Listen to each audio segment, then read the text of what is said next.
Bon les gars, aujourd'hui, c'est le bilan après 3 mois passés en Thaïlande. Vous l'attendiez tous, le bilan après 3 mois. Non, je rigole. Mais ça peut être intéressant pour certains. Donc aujourd'hui, je vais vous faire mon bilan après 3 mois à Bangkok en Thaïlande. Donc je vais vous parler de mon budget, est-ce que je l'ai dépassé? Je vais vous parler de mes rencontres, est-ce que je me suis fait des amis ou des copines? Je vais vous parler de mon quotidien, qu'est-ce que je fais de mes journées? Je vais vous parler de mes revenus, est-ce que j'en ai ou est-ce que j'en ai toujours pas, etc. Donc je vais tout vous dire dans cette vidéo. Et comme d'habitude, bilan honnête, sans bullshit, 100% transparent. Donc reste bien jusqu'au bout de la vidéo parce qu'à la fin, je vous donnerai mon ressenti après 3 mois. Bon, on commence avec quelque chose que tout le monde veut savoir, mon budget. Donc j'étais parti, avant de venir en Thaïlande, pour ceux qui me suivent depuis le début, avec un budget que j'avais calculé à peu près à 1300 € par mois. Donc est-ce que je suis toujours dedans après 3 mois? La réponse est non.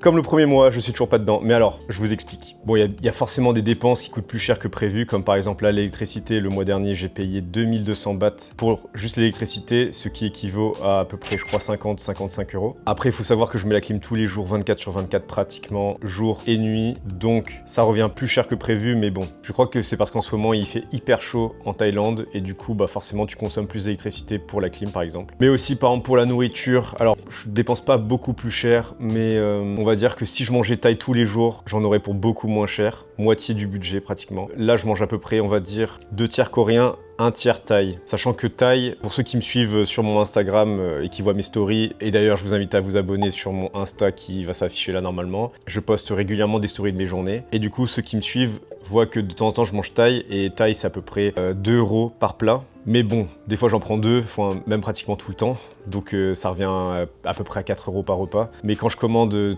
coréen, c'est un peu plus cher, donc coréen c'est à peu près 5-6 €, et je mange plus coréen que thaï, donc ouais, ça me revient pas plus cher que prévu, mais je pourrais dépenser beaucoup moins si je mangeais pratiquement full thaï, ce qui est évident. Ensuite, pourquoi je dépasse mon budget, c'est surtout à cause des sorties. Quand je dis sorties, c'est pas forcément que des sorties par exemple dans des boîtes de nuit ou des bars, c'est surtout des sorties en journée. Par exemple, tu as un date, ou tu vas dans un restaurant, tu vas dans un café, etc. Tout ça, ça te revient un peu plus cher que prévu. Et dans tous les cas, c'est quelque chose que j'apprécie, et donc c'est quelque chose de voulu. Et si jamais un jour j'ai envie d'arrêter, j'arrêterai. Ensuite, pourquoi le budget est dépassé? C'est aussi parce que j'achète pas mal de petits trucs en ce moment. Là, par exemple, dernièrement, j'ai acheté la nouvelle caméra, là, la DJI Osmo Nano. Ou par exemple, j'ai acheté un nouveau parfum parce que j'en avais presque plus. Et ici, les parfums, ils sont plus chers qu'en France. Donc forcément, c'est un truc en plus dans ton budget.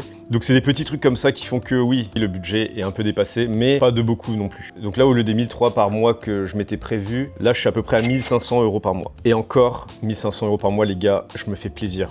Tous les jours, je me commande deux cafés. Tous les jours, je commande à manger. Tous les jours, je rencontre des gens, pratiquement. Tous les jours, je sors. Je me fais masser d'ailleurs. Là, tout à l'heure, je vais me faire masser. Et tout ça pour 1500 € par mois. Donc, il faut être honnête, si tu vis normalement, mais en te faisant plaisir, tu peux vivre largement sous les 1500 € par mois à Bangkok. En tant que jeune célibataire, bien sûr, je parle pas si t'as des enfants. Donc ceux qui disent qu'avec 2000 € c'est impossible, vous avez juste des goûts de luxe. Donc maintenant on va parler de là où je vis au quotidien, c'est-à-dire mon logement. Comme vous savez, ceux qui me suivent depuis le début, je suis à Asok, c'est un quartier dans Bangkok qui est au centre de Bangkok, quartier riche, entre guillemets, là où il y a tous les expatriés, tous les étrangers qui viennent pratiquement parce que c'est l'endroit où...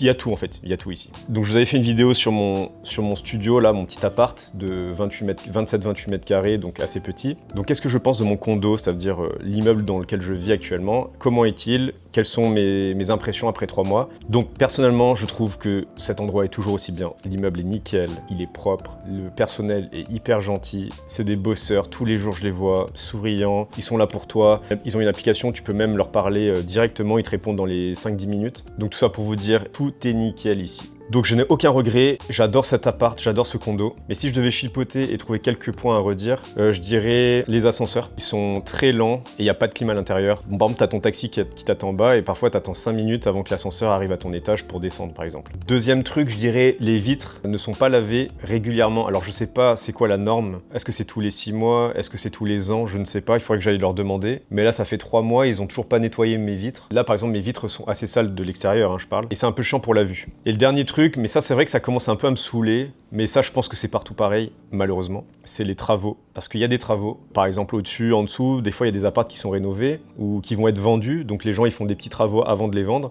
et du coup ça fait du bruit, et ça me fait penser aux travaux GTM en gendarmerie, donc c'est un peu relou. Parce que des fois j'ai envie de travailler, j'ai envie de faire une vidéo, bah là comme par exemple maintenant, et des fois j'entends la perceuse, donc je suis obligé de couper, d'attendre que ça se finisse quoi. Mais bon, comme je disais, s'il fallait que je trouve des trucs négatifs à dire, ça serait ça. Donc en conclusion, pour ce condo, je donnerais un 9, 9,5 sur 10 après 3 mois en Thaïlande. Donc après la question c'est est-ce que je resterai dans ce condo quand mon contrat de 1 an sera terminé? Je sais pas, je verrai. Mais au final, je fais quoi de mes journées? Parce qu'il y a beaucoup de gens qui me demandent mais en fait tu fais quoi de tes journées? Tu te fais pas chier parce que tu ne travailles plus, donc qu'est-ce que tu fais? Donc là je vais donner une de mes journées type. Alors forcément elles se ressemblent pas, mais alors pas du tout. Mais je te donne un exemple de journée basique, tu vois. Donc le matin, je me réveille tous les jours environ entre 7 et 8 heures. Bon, généralement c'est plus 6 heures, 7 heures, mais des fois je me force à dormir un peu plus. Je prends mon petit déj comme en France. Donc, je prends mes œufs, je prends mes fruits, je prends mes noix de cajou, etc. Soit je vais au sport, donc à la salle ou au grappling le matin. Soit je filme une vidéo comme là actuellement, donc pour mon YouTube. Ensuite, je commande à manger. Je continue à bosser un peu soit sur les vidéos, soit sur d'autres choses. Donc là, par exemple, dernièrement, je devais créer ma micro-entreprise. Si là, prochainement, je vais prendre des cours de taille. Enfin bref, voilà quoi, je fais ça. Ensuite,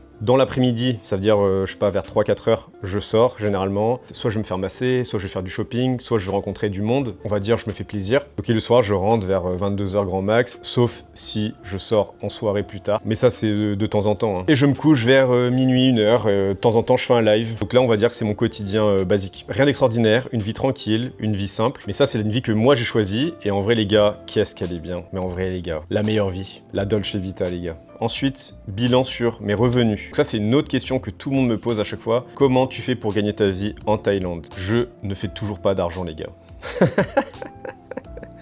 Je n'ai toujours pas de revenus, les gars. Je n'ai ni le RSA, ni le chômage, ni de travail en ligne, ni de rente. Je n'ai rien. Je n'ai rien. Comme je vous dis il y a 3 mois, avant de venir en Thaïlande, je me laisse environ 1 an. Ça ne veut pas dire que je vais rien faire pendant 1 an. D'ailleurs, j'ai déjà commencé, hein, vous inquiétez pas. Bien sûr, je n'en dis pas plus sur les réseaux parce que je sais qu'il y a beaucoup de gens mal intentionnés, on va dire, qui pourraient me mettre des bâtons dans les roues. Donc quand mes projets seront sûrs et aboutis à 100%, là, vous en saurez plus. Vous inquiétez pas, vous savez, moi je dis tout, je n'ai rien à cacher. Et même, je vous dirai combien je gagne, que ça soit grâce au réseau, que ça soit grâce à une activité quelconque. Je n'ai rien à cacher. D'ailleurs, là, j'ai gagné quoi? J'ai gagné 2,50 € grâce à TikTok. Je vous l'ai mis sur Instagram.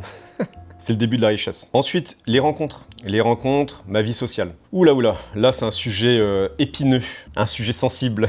Alors ça dépend, les rencontres avec qui? Avec les expats ou les immigrés, comme moi, c'est très facile ici, très facile. Que ça soit dans ton condo, parce qu'il y a beaucoup d'expatriés ou d'immigrés de toutes les nationalités, que ça soit même dans la rue quand tu sors le soir ou dans des restos, peu importe où tu vas, les gens sont comme toi, donc en fait vous vous ressemblez. Combien de fois j'étais dans la rue là en face de chez moi et je croisais des étrangers et rien qu'en se regardant, on souriait et on se disait salut, tu vois. Si tu veux vraiment faire des rencontres d'expatriés, d'immigrés, d'étrangers en général en Thaïlande, très facile. Même si t'es pas quelqu'un de très ouvert, tu pourras trouver du monde avec qui parler. Et encore plus si tu travailles dans les salles de coworking, par exemple, dans mon condo, il y a des salles de coworking. Tous les jours, ils sont une 15-20, mais moi, j'y vais pas. Donc, mais si jamais toi, t'as du mal à rencontrer du monde, tu vas là-bas une journée, à la fin de la journée, t'as déjà 2-3 contacts, c'est sûr. Maintenant, pour les locaux. Alors, les locaux, c'est un peu plus compliqué, forcément, surtout quand tu ne parles pas le thaï. Les locaux, je diviserai en 2 parties, les filles et les garçons.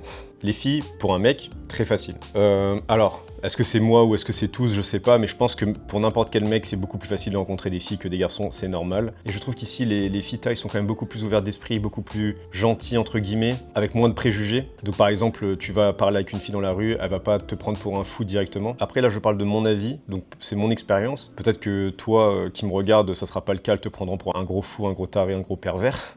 D'ailleurs, je voulais faire une vidéo sur mon expérience avec les femmes thaïlandaises au bout de 3 mois du coup. Mais je pense que je vais pas la faire tout de suite. Je vais attendre un petit peu parce que j'ai vu que ça pouvait énerver certains. Donc voilà, après il faut savoir un truc, c'est que je ne traîne pas avec des filles de bar. Je n'ai jamais traîné dans les milieux de la nuit, genre par exemple Pattaya, tout ça là. Non, donc toutes les personnes que j'ai rencontrées ici, c'est des filles qui ont déjà une situation, qui travaillent, qui n'ont pas besoin d'un mec pour subvenir à leurs besoins. Mais bref, je ferai une vidéo dessus en temps voulu. Mais bon, j'ai bien compris qu'ici, il fallait avoir un peu de street cred, il fallait rester quelques mois, voire quelques années pour pouvoir parler de certains sujets, donc je vais attendre un petit peu.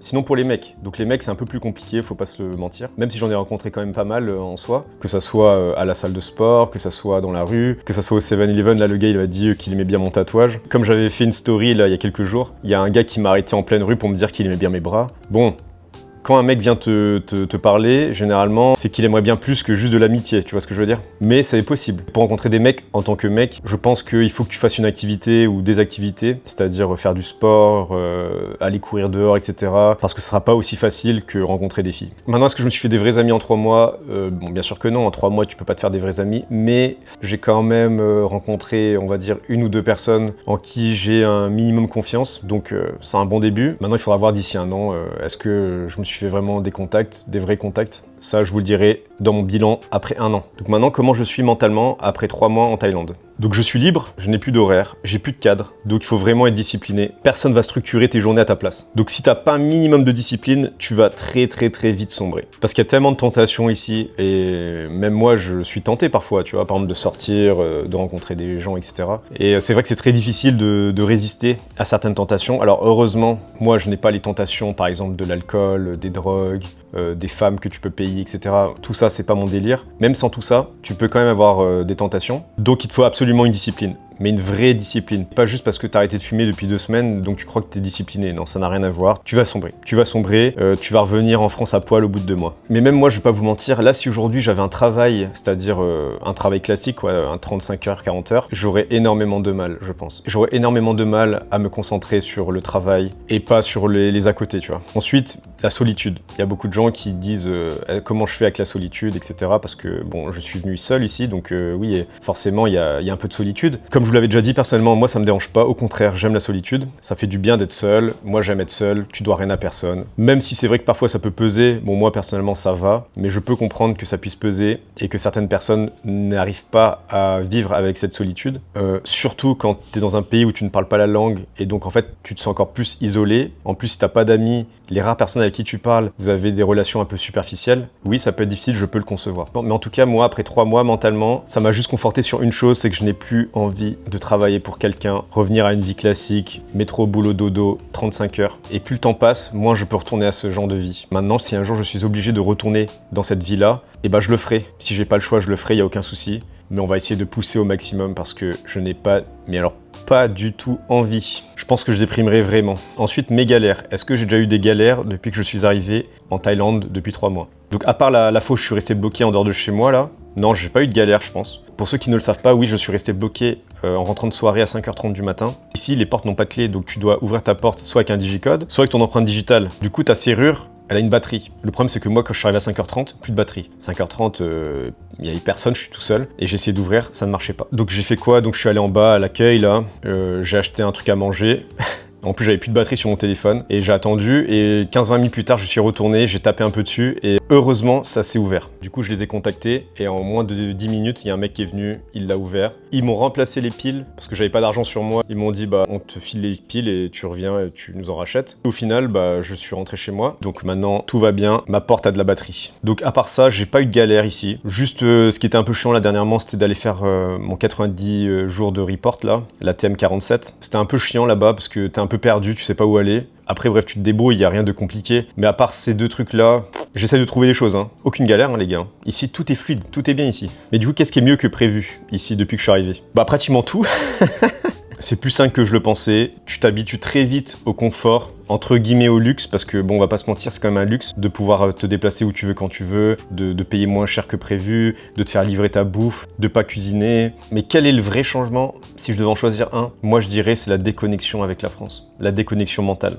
Tout ce qui est toxique en France, mais vraiment tout ce qui est toxique, tout ça, ça a disparu. C'est-à-dire l'ambiance générale, les gens qui parlent en négatif, qui se plaignent sur les réseaux sociaux, à se plaindre du racisme, à se plaindre des hommes, ou alors la politique, ou alors tout ce qui est incivilité, agression, insécurité, tout ça là, hop, ça dégage, il n'y a plus rien. Tout ça, ça a disparu. Et en vrai, ça fait énormément de bien. Je pourrais pas vous le décrire, il faudrait que vous le viviez pour vous rendre compte. Et en vrai, c'est ça la vie, hein. Il faut arrêter de se prendre la tête pour des conneries. Après, est-ce que tout est parfait? Évidemment que non. Donc qu'est-ce qui est pire que prévu en Thaïlande? Donc moi, je dirais pour l'instant, il n'y a rien de pire que prévu. Je m'attendais un peu à tout, que ça soit par exemple la température, quand il fait 38 degrés, il fait chaud, mais en vrai, ça va. Je pense que si je devais choisir une chose, ça serait peut-être ouais, le manque de profondeur dans les relations que tu te fais ici. Tu rencontres beaucoup de gens, mais j'ai l'impression que ça reste quand même très superficiel. Alors après, ça fait que 3 mois que je suis là, je suis d'accord, hein. Il faut attendre sur le long terme. Mais après 3 mois, je pense que c'est la seule chose de négative, si je devais en choisir une, ça serait ça. C'est peut-être la difficulté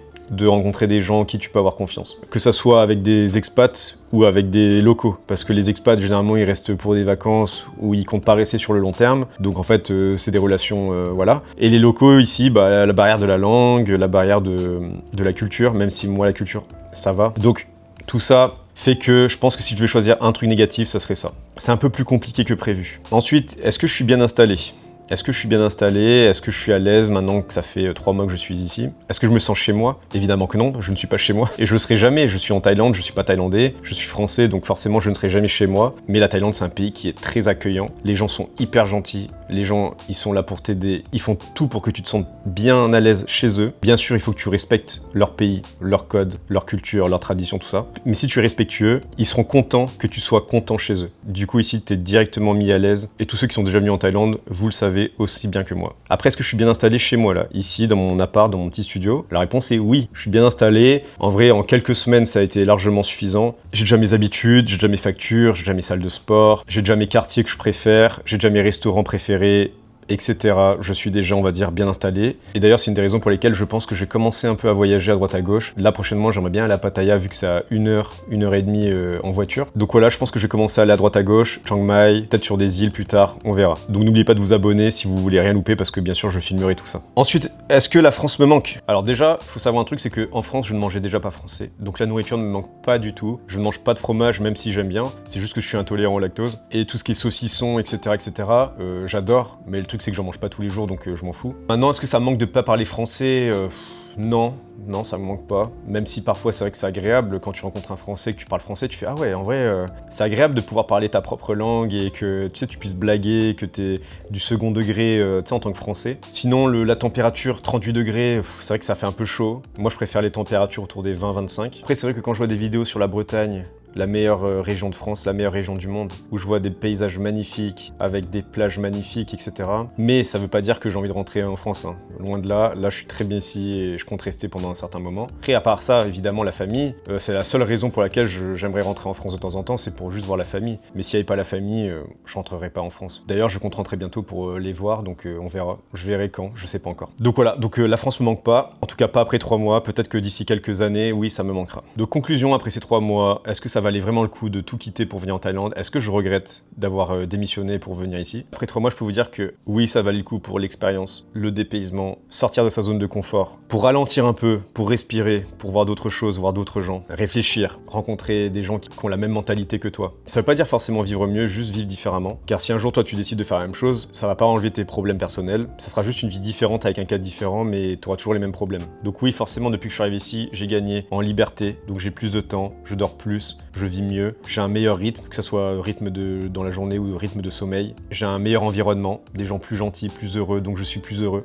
Je n'ai plus de pression sociale. Et j'ai surtout une sensation de vivre réellement à 100% ma vie. Et ça n'a pas de prix, les gars. Ça n'a pas de prix. Et je pense que quand tu as l'impression de vraiment vivre et pas juste survivre, entre guillemets, c'est très difficile de revenir en arrière. On ne peut pas revenir dans un endroit, dans une routine où tous les jours tu te réveilles et tu te dis mais en fait qu'est-ce que je fous? Après, tout n'est pas rose, il y a forcément des choses que j'ai perdues, donc forcément je perds ma stabilité, que ce soit financière, que ce soit mes repères, mon cadre, etc. Là, je suis vraiment livré à moi-même, donc c'est la liberté, mais il y a un prix. Forcément, tu perds tout ce qui est relations solides, c'est-à-dire la famille, des amis, tout ce que tu veux. C'est vrai que c'est compliqué de repartir à zéro dans un endroit où tu ne connais personne. Et aussi, tu perds peut-être un confort mental, c'est-à-dire la barrière de la langue, la culture qui est différente, la solitude, le dépaysement total. Tout ça fait que, pour certaines personnes, ça peut leur travailler. Personnellement, je le vis très bien pour l'instant, en tout cas. Mais je peux comprendre que pour certaines personnes, ça puisse être difficile. Et je pense que ça, c'est le plus difficile. Donc en gros, je suis passé d'une vie stable à une vie libre, avec tout ce que ça comporte. Donc est-ce que c'est une bonne idée? Alors pour moi, je trouve que oui, mais est-ce que pour toi, ce sera une bonne idée? Ça dépend. Si tu es quelqu'un qui est curieux, qui s'adapte, qui aime bouger,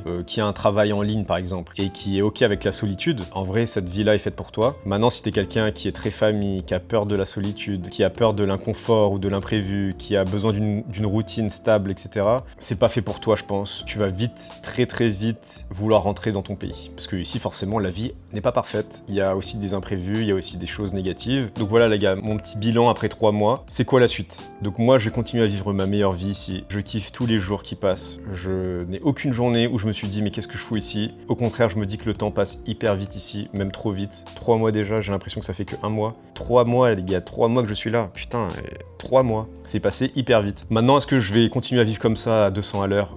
Sûrement pas. Je vais commencer un petit peu à ralentir, commencer, comme je vous ai dit, à apprendre le thaï, à vraiment trouver un moyen de faire de l'argent. Donc forcément, l'excitation du début redescend petit à petit. Mais je vais continuer à explorer le pays, je vais continuer à rencontrer du monde, je vais continuer à apprendre un peu plus sur le pays. Forcément, je vais essayer de trouver un moyen de gagner ma vie, que ça soit en ligne ou si je n'y arrive pas, trouver un travail sur place. Bien sûr, tout ça, je le mettrai dans ma chaîne YouTube, donc abonnez-vous.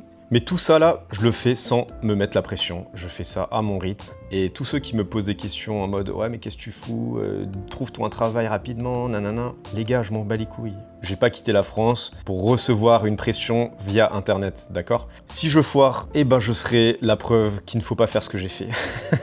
En tout cas, je vous ferai un bilan après 6 mois passés en Thaïlande. Donc moi, je vous donne rendez-vous dans 3 mois. Et je vous dis à la prochaine. Allez, ciao!